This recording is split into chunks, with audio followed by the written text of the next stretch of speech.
हाँ जी, क्या हाल-चाल? तो जी आज का टॉपिक थोड़ा-सा अलग होने वाला है। आज का टॉपिक है कि आपको जापान क्यों नहीं आना चाहिए? मुझे ऑलरेडी यहाँ पे 11 साल हो गए और मैंने बहुत सारे लोगों को यहाँ से वापस जाते हुए देखा है। 1 साल में, 2 साल में, मैंने 10-10 साल में लोगों को वापस जाते हुए देखा है। तो जी आज इसी बारे में बात करते हैं कि जापान लोग छोड़ के क्यों जाते हैं और क्या-क्या चीज़ें आपको ध्यान में रखनी है अगर आप जापान इन फ्यूचर ना छोड़ के जाना चाहते हो। तो जी इंटरनेट पे जापान की एक परफेक्ट इमेज बनी हुई है। एनिमे हो गया, मूवी हो गया, कंटेंट क्रिएटर्स हो गए, इंस्टा की रील्स हो गई।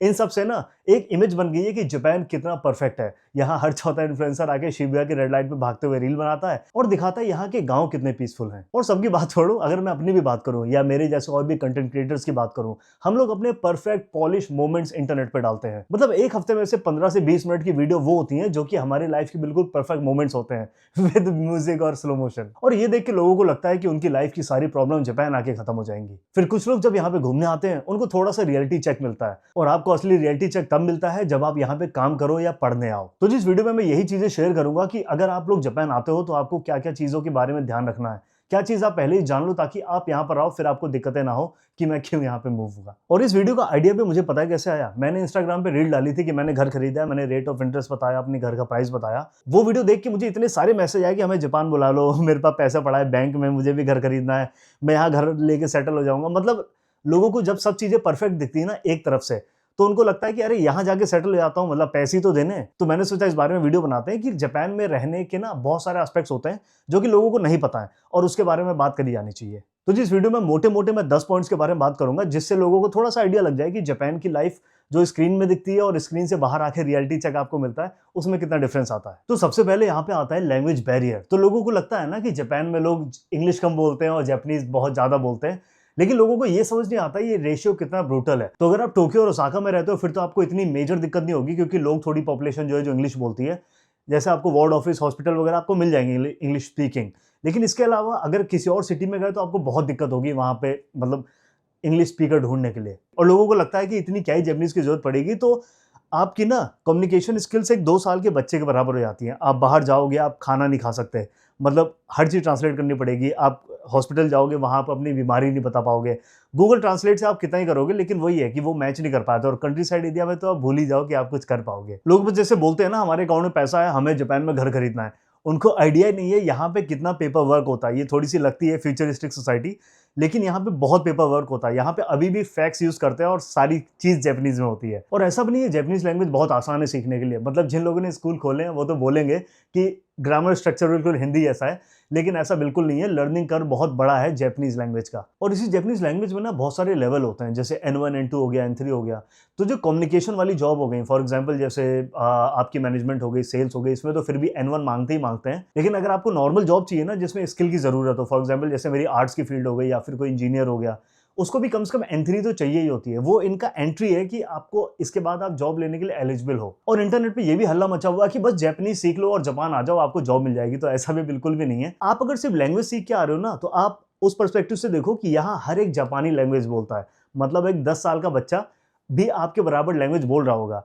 तो वो एक जापानीज को जॉब ना देके आपको जॉब क्यों देंगे अगर आप सिर्फ लैंग्वेज सीख के जापान आ गए हो। ऐसा मत सोचना कि अगर आप लैंग्वेज सीख जाओगे आपको तुरंत यहाँ पे जॉब मिल जाएंगी, उनकी अच्छी पे आउट नहीं होगी, फिर आप वही छोड़ के वापस जाओगे। सबसे अच्छा है अगर आप स्किल के साथ लैंग्वेज सीखो। फॉर एग्जांपल यहाँ पे बहुत सारे लोगों पे लैंग्वेज है भी नहीं, उसके बाद भी वो प्योर स्किल बेस पे अच्छी सैलरी उठा रहे हैं। और मुझे तो लगता है कि हर बंदे को लैंग्वेज आनी भी नहीं चाहिए। फॉर एग्जाम्पल ये मेरा थॉट प्रोसेस है कि फॉर एग्जाम्पल जैसे अगर कोई चूतिया है, अगर कोई बेवकूफ है, वो अपनी बेवकूफी एक भाषा में समझा पा रहा है, लेकिन अब उसे मान लो जापानीज आ गई, अब वो 2 भाषाओं में बेवकूफ है। तो ये तो वैसे मजाक की बात है, लेकिन हाँ लैंग्वेज का ऐसा बहुत बड़ा एक बहुत बड़ा ब्लॉक है यहाँ पे। तो अगर आप उस वॉल से बाहर नहीं निकलोगे फिर आपको पता नहीं लगेगा कि यहाँ पे क्या चल रहा है। अब आते हैं सेकंड टॉपिक, जॉब अपॉर्चुनिटीज पे। तो अगर आप यहाँ घूमने आ रहे हो फिर तो आपको कोई दिक्कत नहीं होगी। टोक्यो ओसाका नारा में माथा टेका और अपना कंट्री में वापस चले गए। दिक्कत आती है जब आप यहाँ पे जॉब करना शुरू करते हो। आपकी ना बिल्कुल लाइफ चेंज हो जाएगी जब आप यहाँ पे जॉब करना शुरू करोगे। तो सबसे पहले तो बता दूं, मेरे को बहुत सारे लोग मैसेज करते हैं, डॉक्टर्स हो गए, फिटनेस ट्रेनर हो गए, लॉयर हो गए या फिर कोई मेडिकल एक्सपर्ट हो गया।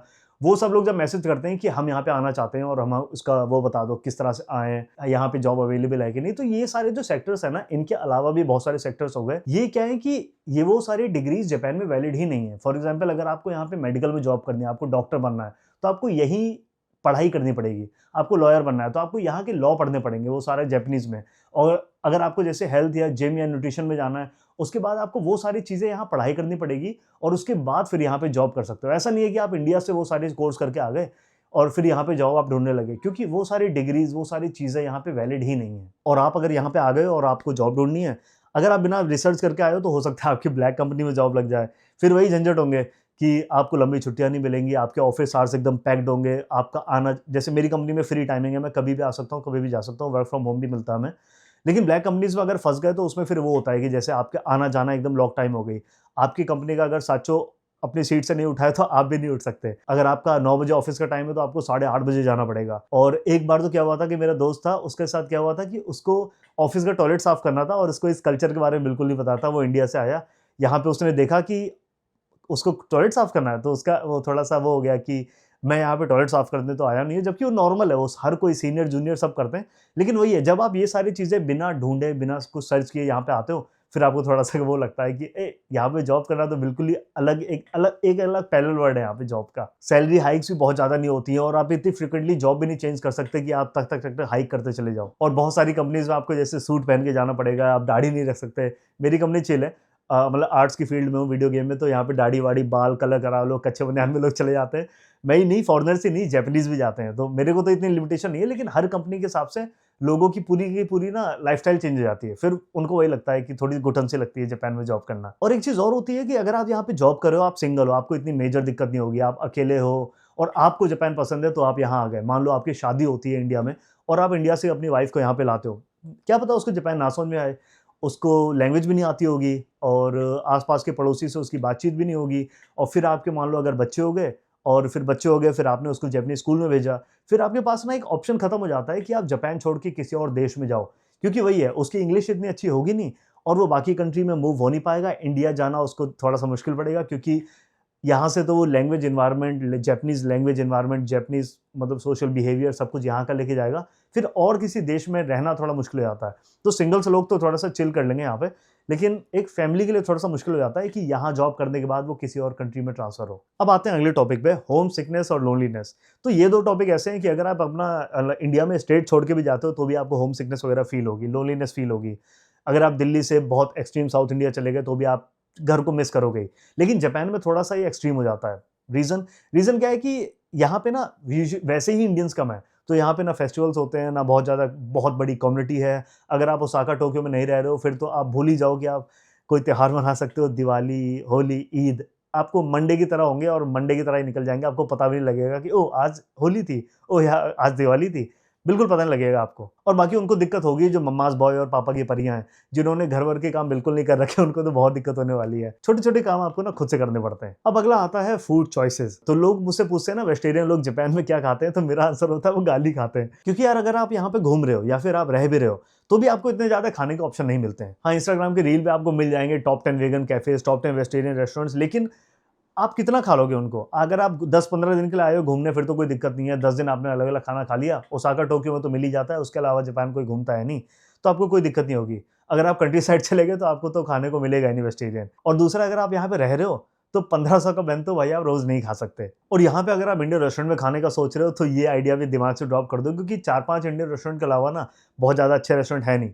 मतलब उनका इंडियन रेस्टोरेंट और इंडियन खाना बिल्कुल अलग-अलग लगते हैं। उनके यहाँ एक सेट होगा जिसमें रसना जैसी एक मीठी सी करी होगी और एक चटाई-नुमा नान ऐसी होगी जिसको आप 2 मिनट ना खाओ तो वो अपना एटॉमिक स्ट्रक्चर चेंज करके ऐसी हो जाती है जैसे आप चप्पल खा रहे हो। मतलब बिल्कुल टाइट सी रबड़ जैसी हो जाती है। और बीइंग वेजिटेरियन अगर आप सोच रहे हो कि मैं जाके मॉल से चिप्स ले लूँगा या कॉम्नी से कुछ स्नैक्स ले लूँगा, तो भाई उसमें भी ना अगर आप पीछे पलट के पढ़ोगे ना, तो उसमें भी बीफ और पोर्क का पाउडर होता है। तो बचे-कुचे वही ऑप्शन हो जाते हैं आपके पास। एक चावल का गोला खाते रहो जिसके अंदर एक छोटा-सा प्लम होगा, और बाकी अगर आप अंडा खा सकते हो, थोड़े-से ऑप्शन खुल जाते हैं। अगर आप चिकन खा सकते हो, तो थोड़े-से ऑप्शन और खुल जाते हैं। और अगर आप वेगन हो, फिर तो भाई मिसो सूप, चावल वही उबाल-उबाल के खाते रहो। और अगर आप वेजिटेरियन नहीं भी हो ना, तो रोज़ आप बाहर खाना नहीं खा सकते। यहाँ पे ना टिफ़िन सिस्टम है, ना ऐसा कोई रेस्टोरेंट है कि जहाँ पे लोग मतलब नॉर्मल रोज़ खाना खाने जाते हो। अब आते हैं कल्चर बैरियर के ऊपर। तो आप जापान में हैं, मतलब आप फॉरेनर हैं, तो भाई आप स्टैंड आउट तो करोगे ही। आप 2 साल रहे हो, आप 5 साल रहे हो, आप यहाँ पे पैदा भी हुए हो, तो भी आप स्टैंड आउट करोगे। मतलब फर्स्ट रिएक्शन उनका यही होगा कि ये बंदा फॉरेनर है। आपको लैंग्वेज आती हो, नहीं आती हो, आप रेस्टोरेंट जाओगे या वार्ड ऑफिस जाओगे या हॉस्पिटल जाओगे या नॉर्मल आप घूम रहे हो, आपको as a tourist he consider किया जाएगा। अब आते हैं एंडलेस रूल्स। तो भाई जापान में ना बहुत सारे रूल्स हैं। घर में रहते हो अलग रूल, बाहर जा रहे हो अलग रूल, घूमने जा रहे हो अलग रूल, कैंप करना है उसके अलग रूल, सड़क पे चल रहे हो अलग रूल, ट्रेन में बैठे हो उसके अलग रूल। तो मतलब हर जगह हर टाइम के लिए ना यहाँ पे रूल बने हुए हैं। आपके बच्चे घर में रात में खेल रहे हैं तो भाई नीचे वाले ऊपर आ जाते हैं। अगर आप हाउस पार्टी कर रहे हो तो पड़ोसी पुलिस को बुला लेंगे। अगर आप कैंप जाओ तो एज अ फॉरनर पहले आपको कैंपिंग ग्राउंड नहीं मिलेगा, और अगर मिलता है तो उसमें रूल बहुत सारे होते हैं। जमीन पे आग मत लगाओ, 9 बजे से पूरी सारी लाइटें बंद कर दो, खाना वाना खा के बिल्कुल टेंट एकदम काला कर दो। फिर उसको क्लीनिंग के अलग रूल है, कूड़ा इकट्ठा करने के अलग रूल है, नॉन बर्नेबल बर्नेबल बॉटल, बॉटल का ढक्कन अलग, वो सारे इतने सारे रूल है ना कि अगर आप यहाँ पे अगर आपको रहना है ना तो 1 साल तो आपको वो थोड़ा सा ना उसमें शेप में आने में लग जाता है, थोड़ा सा ना फ्लो में कि भाई यहाँ के ये रूल है, यहाँ के वो सारे रूल सीखने में लग जाते हैं। तो ऐसा नहीं है ये सारी चीजें गलत है। मतलब 2 कंट्रीज हैं, आप एक कंट्री से दूसरी कंट्री में आ रहे हो तो भाई उनके रूल मानने ही पड़ेंगे। इनकी सोसाइटी अलग तरह से डेवलप हुई है, तो अगर आप ये सारे रूल नहीं मान सकते हो, थोड़ी थोड़ी चीजों से इनको जो दिक्कत होती है आप उसको नहीं हैंडल कर पा रहे हो, तो भाई थोड़ा सा मुश्किल हो जाएगा आपको यहाँ रहने के लिए। और बहुत सारे रूल्स यहाँ पे लिखे भी नहीं होते हैं, लोग आपको फॉलो करने होते हैं। जैसे आपके स्लेटर में लेफ्ट खड़ा होना है, राइट खड़ा होना है। ओसाका में हो तो अलग खड़े हो, टोक्यो में हो तो अलग खड़े हो। चलते हुए खाना नहीं खाना, आप किसी नई जगह पे गए हो तो अपने पड़ोसी को गिफ्ट देना होता है। हर जगह लाइन में लगना और अपने वॉल्यूम के कंट्रोल रखना, मतलब स्पीकर की नहीं, अपने गले की भी वॉल्यूम को थोड़ा सा कंट्रोल करके रखना। इस तरह के बहुत सारे अनरिटन रूल्स भी हैं। अब आते हैं एक और टॉपिक पे, मेकिंग फ्रेंड्स इन जापान। तो फ्रेंड की डेफिनेशन इंडिया और जापान में अलग अलग है। हमारे यहाँ तो हम मुद्दे भी साथ में जाते हैं, हमें पता होता है कि दोस्त की मम्मी कब बीमार हुई, कब ठीक हुई, कब हॉस्पिटलाइज हुई, उसके पापा कैसे हैं, उसकी बहन और भाई से भी हमारी बात होती है। तो इंडिया की दोस्ती ना बहुत डीप लेवल पे चली जाती है, मतलब एक तरह से फैमिली टर्म्स बन जाते हैं दोस्तों में। लेकिन जापान में ऐसा नहीं है। जापान में लोग ना सर्कल्स में दोस्ती करते हैं। फॉर एग्जांपल, ये मेरे हाई स्कूल के दोस्त हैं, ये मेरे बैडमिंटन के दोस्त हैं, ये मेरे ड्रिंकिंग फ्रेंड्स हैं, ये मेरे ऑफिस के फ्रेंड्स हैं। तो हर एक दोस्ती का ना एक सर्कल बना हुआ है, और अगर आप किसी के दोस्त बनते हो तो आप उस सर्कल में फिट होते हो। और टोक्यो और ओसाका में तो फिर भी आपको एक फॉरेनर्स की कम्युनिटी मिल जाएगी, आप उसमें से आप दोस्त बना सकते हो। लेकिन अगर आप कंट्री साइड चले गए तो आप फंस जाओगे। यहाँ पे शॉर्ट टर्म में दोस्त मिलना मुश्किल है, कंपेनियनशिप मिल सकती है आपको। जैसे ये मेरा मूवी देखने वाला दोस्त है, ये मेरा जिम वाला दोस्त है, ये मेरा दारू पीने वाला दोस्त है, ये मेरा हाइकिंग वाला दोस्त है, मेरा राइडिंग वाला दोस्त है। ऐसी दोस्ती थोड़ी सी टाइम लगती है जिसमें हम इमोशनल चीज़ें शेयर कर सकें, फैमिली की चीज़ें शेयर कर सकें। वो दोस्ती करने में टाइम लगता है, और वैसे भी हम लड़के थोड़े से इसमें बहुत टाइम ले लेते हैं और कभी कभी तो शेयर भी नहीं करते। अब आते हैं यहाँ की मेडिकल फैसिलिटीज़ के ऊपर। तो सबसे बड़ा प्लस पॉइंट यही है कि यहाँ पे जैसे 70% गवर्नमेंट पे करती है, 30 बस हमें पे करना होता है। अब मेडिकल फैसिलिटी में ये तो प्लस पॉइंट हो गया, लेकिन सबसे ज़्यादा नेगेटिव आती है कि अगर आप मान लो बीमार पड़ गए, क्योंकि सबसे पहले बीमार हो या आपको क्लिनिक ढूंढना पड़ेगा, और यहाँ पे बहुत कम क्लिनिक है जो इंग्लिश बोलते हैं। मान लो आपको जैपनीज आती भी है, तो भी अगर आप रात में बीमार हुए तो आपको वेट करना पड़ेगा कि सुबह क्लिनिक खुलेगा तब जाऊँगा। और यहाँ पे शर्मा मेडिकल स्टोर भी नहीं है कि आप वहाँ से जाके पैरासीटामोल ले आओ। ओवर द काउंटर ड्रग्स मिलते हैं, लेकिन वो इतने स्ट्रॉन्ग नहीं है, तो इंडिया से ही लोग लेके आते हैं। और मान लो अगर आप ऐसे टाइम पे बीमार हो गए जहाँ पे सब लोग बीमार पड़ रहे हैं, मतलब जब यहाँ पे मौसम बदलता है या फिर इन्फ्लुएंजा वगैरह फैलता है ना, तो आपको क्लिनिक की बुकिंग करनी पड़ती है, रिजर्वेशन करना पड़ता है, फिर आप जा सकते हो। ये दिक्कत है। और अगर आप मान लो वीकेंड पे बीमार पड़ गए तो सैटरडे को तो चलो 12 बजे तक खुलते हैं, लेकिन सैटरडे के शाम को या संडे हर जगह ना बंद रहते हैं। यहाँ पे क्लिनिक बहुत कम क्लिनिक होंगे जो खुले होंगे, और फिर वही ऑप्शन है, आपको इमरजेंसी में जाना पड़ेगा। और सिंगल लोग तो ये सारी चीजें चला लेते हैं खुद, दवाई ववाई खा पा के। लेकिन अगर आपका मान लो छोटा बच्चा है, अगर आप फैमिली के साथ आए हो, अगर आप उस टाइम पे ये सब चीजें होती है ना, फिर आपको वही मेडिकल इमरजेंसीज के लिए ना आपको इमरजेंसी वाले हॉस्पिटल में ही जाना पड़ता है। और सही बताओ तो मुझे ना इंडिया के डॉक्टर ज़्यादा बढ़िया लगते हैं। उनकी पॉपुलेशन इतनी ज़्यादा है तो उनकी प्रैक्टिस बहुत ज़्यादा हो चुकी है। यहाँ पे ना मुझे लगता है गेस वर्क करते हैं ये। जैसे अभी मेरे को कोल्ड हुआ था तो मैं डॉक्टर के पास चला गया और वहाँ पर दवाई ववाई ली, तो वो उन्होंने मेरे को 10-15 दवाई दे दी, गले की दवाई भी दे दी, कोल्ड की 2-3 दे दी। तो मुझे लगता है ना ये तुक्का मारते हैं, कैसे उन्होंने फेंका कि चल ये दवाई लग जाएगी, मुझे ऐसा लगता है। मेरे साथ तो यही हुआ है। लेकिन यहाँ पे प्लस पॉइंट ये भी है कि यहाँ क्योंकि हवा पानी सब कुछ साफ है, तो बीमार यूजुअली बहुत कम लोग पड़ते हैं। मैं 11 साल में मुझे मुश्किल से 2 हॉस्पिटल जाना पड़ा होगा, हॉस्पिटल भी नहीं, क्लिनिक जाना पड़ा होगा 1 से या 2 बार, 3 बार, मैक्स 3 बार। और बेनिफिट तो ही है यहाँ पे, जैसे बेबी डिलीवरी हुआ था मेरा, तो उस केस में मुझे कुछ भी पे करना नहीं पड़ा। तो यहाँ पे प्रो भी है, लेकिन कॉन्स भी है कि यहाँ के मुझे ना डॉक्टर इतने रास नहीं आते। अब आते हैं हमारे अगले पॉइंट पे। यहाँ पे जैसे सिंपल चीज़ें ना लग्जरी हैं। फॉर एग्जांपल जैसे इंडिया में कार लेना, बाइक लेना बहुत आसान काम है, यहाँ पे थोड़ा सा मुश्किल है। सबसे पहले स्टेप आता है लाइसेंस का। तो इंडिया से तो आप कन्वर्ट करा सकते हो, उसका प्रोसीजर बहुत अलग है, बहुत हार्ड है। और अगर आप यहाँ बनवाना चाहते हो 3 लाख गाड़ी के लाइसेंस के, 2 लाख 2.5 लाख बाइक के लाइसेंस के लिए। उसके बाद पार्किंग, गाड़ी की लगभग सिटी में मिल जाती है 2-3 मान, और बाइक की मतलब 5,000 1 मान, इस तरह से बाइक की पार्किंग है। तो इंडिया में ये सब चीजें ना, कार बाइक लेना आसान है, लेकिन यहाँ पे थोड़ा सा मुश्किल है। मतलब लेना यहाँ भी आसान है, पेट्रोल सस्ता है, इंडिया से सस्ता पेट्रोल है, लेकिन उसके लिए जो स्टेप्स है, लाइसेंस और जो गाड़ी खरीदने के पेपर वर्क वगैरह, या फिर उसको पार्क वर्क करने का, वो थोड़ा सा मुश्किल है। और हाँ, अभी तो मैंने शाकिन वाकिन की बात भी नहीं करी कि जो हर 3 साल पे शाकिन लगता है, उसके बाद उसको मेंटेन करने का खर्चा, वो सारा खर्चा अलग है। वो इंडिया से महंगा है यहाँ पे। और वो महंगा क्यों है? वो है लेबर कॉस्ट की वजह से। और क्योंकि यहाँ पे लेबर जो है थोड़ा सा महंगा है, इसी वजह से आपको यहाँ पे जैसे ब्लिंकिट, कुरियर, पोर्टर, इस तरह की सुविधाएं नहीं मिलती हैं। तो आपको हर बार खुद ग्रोसरी जाना पड़ेगा। और अगर आपको रात की 12 बजे क्रेविंग हो रही है कि मैं एक आइसक्रीम खा लूँ, तो आपको वही सीढ़ी से खुद उतर के जाना पड़ेगा और फिर लेके आना पड़ेगा, क्योंकि यहाँ पे ऊबर ना महंगा ही है। बाकी यहाँ पे हाउसकीपिंग आप रख नहीं सकते, कपड़े धोने वाली नहीं रख सकते, खाना बनाने वाली नहीं रख सकते, वो सारी चीज़ें आपको खुद ही करनी पड़ती हैं। और इंडिया में घूमना उमना थोड़ा सा ना आसान है, क्योंकि यहाँ पे होटल्स इतने सारे हैं, ट्रेन बसेज इतनी सारी हैं।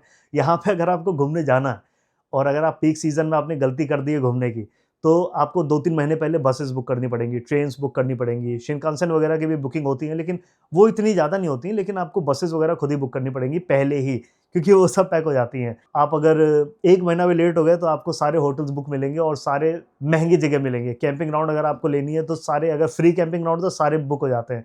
तो वो सारी चीज़ें यहाँ पे हैं कि सिंपल चीज़ें जो हम इंडिया में आराम से कर लेते हैं, वो यहाँ पे लग्जरी है। तो जी वो कहावत है ना कि grass is always greener on the other side, तो जी ये यहाँ वही है। मतलब लोगों को लगता है कि हमारी दुनिया से अलावा जो दुनिया है, जो दूसरी हमें स्क्रीन में दिख रही है, वो बहुत अच्छी है, वहाँ जाएंगे तो हमारी लाइफ की सारी प्रॉब्लम सॉर्ट आउट हो जाएंगी। तो ऐसा कुछ भी नहीं है। इंडिया में रहने की अपनी अलग स्ट्रगल्स है, जापान में रहने की अपनी अलग स्ट्रगल्स है। तो जी मैं तो कहूंगा वो लोग यहाँ पे आए जो थोड़ा सा ना जापानीज कल्चर को लेके पैशनेट है, जिनको थोड़ा बहुत आइडिया है। बिल्कुल एकदम एकदम एनिमे पगलू यहाँ पे ना आ जाए कि जैसा एनिमे में मैंने देखा था वैसा ही एकदम जापान मिलेगा, तो ऐसा बिल्कुल भी नहीं है। एक ब्लैंक स्लेट की तरह हो, विदाउट एनी एक्सपेक्टेशन। मैं भी ऐसे ही आया था, मुझे कुछ भी नहीं पता था उस टाइम पे जापान के बारे में, और इसी वजह से मुझे यहाँ रहने के बाद भी कोई रिग्रेट नहीं लगा, क्योंकि जापान का कल्चर ना हम लोग से बहुत अलग है। ये एक क्लोज आइलैंड रहा है बहुत बहुत सालों तक, तो ये अलग तरह से सोचते हैं, अलग तरह से रहते हैं। गलत नहीं है, बट डिफरेंट। तो यहाँ पे जब लोग घूमने आते हैं, तो उनको तो बड़ा सब कुछ सही लगता है, एकदम परफेक्ट लगता है कि शिबुया की रोडें बहुत अच्छी लगती हैं, यहाँ की ट्रेन्स बहुत अच्छी लगती हैं, हाईटेक लगती हैं। लेकिन वो उन्हीं रोड पे, उन्हीं ट्रेन में उस बंदे को देखना भूल जाते हैं जो वहाँ पे 10-10 घंटे की जॉब करते हुए आ रहा है।